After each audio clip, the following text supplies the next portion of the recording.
personally, from the injury, I'm doing really well, continue to progress.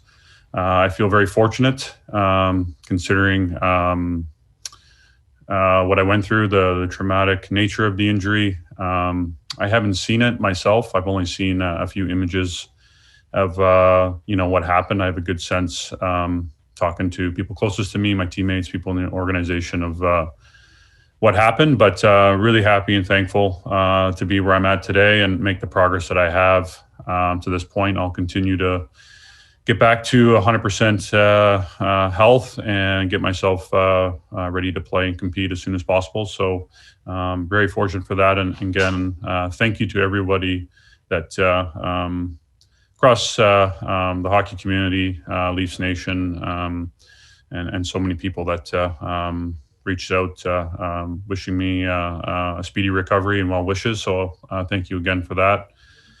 And turning to the end of our season, obviously it was tough not to be a part of it and to compete with the guys. I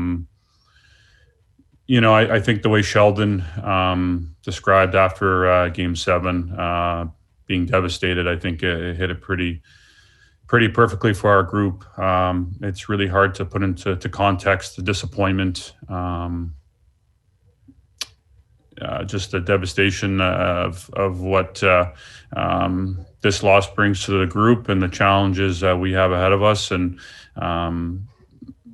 it's been a tough go. I think we all take responsibility, significant responsibility for not meeting the expectations that I think, people obviously on the outside have put on the group, but I think more so internally what our expectations are. And with the type of season that we were having and the type of group and the way the group came together heading into the playoffs, obviously we had strong belief in wanting to accomplish something very special and getting over the hurdles and challenges that we have faced, not just this season, but over previous seasons. We feel like we've let our fan base down.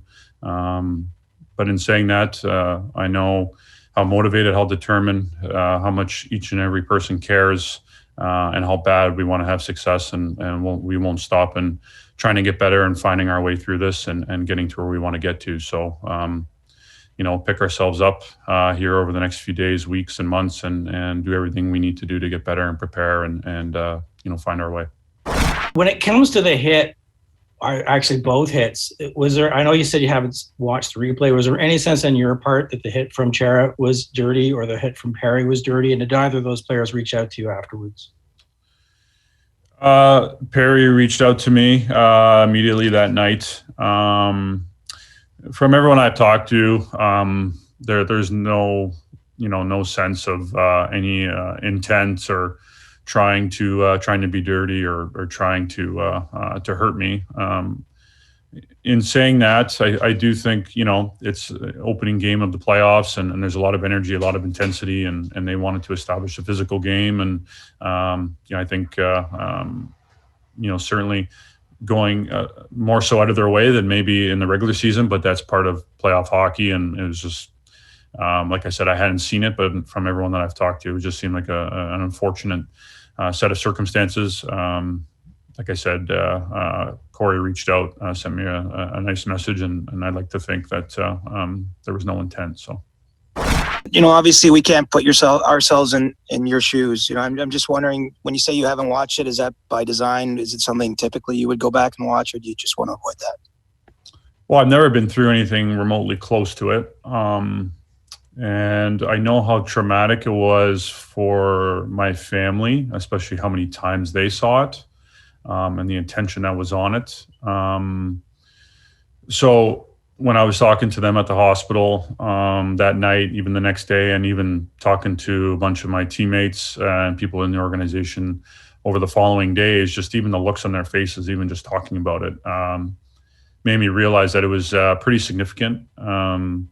And maybe I will watch it. I'm not sure. I just don't think I've really tried to focus on that. I've just tried to get better and obviously be with the group as we were competing in the playoffs, and just make sure that, like I said, getting better and spending time with my family. And there's not too many people. I don't think there's been anyone that's recommended that I take a look at it. So I'm not really sure. I think it'll be continued part of my recovery process, not just my physical health and how I feel, but even just a psychological standpoint, going through something like that, and the challenges that brings, and something that I'll work at and know that will be an important part of my recovery.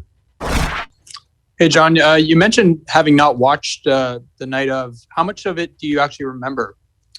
I don't remember the hit. I remember the whole day, my first couple of shifts, and then I remember faintly, parts of it as I was kind of on the ice and getting put on the stretcher and getting onto the ambulance. And then kind of when I was getting onto the ambulance is when I really started to kind of, get the grasp or get a better understanding of what was going on.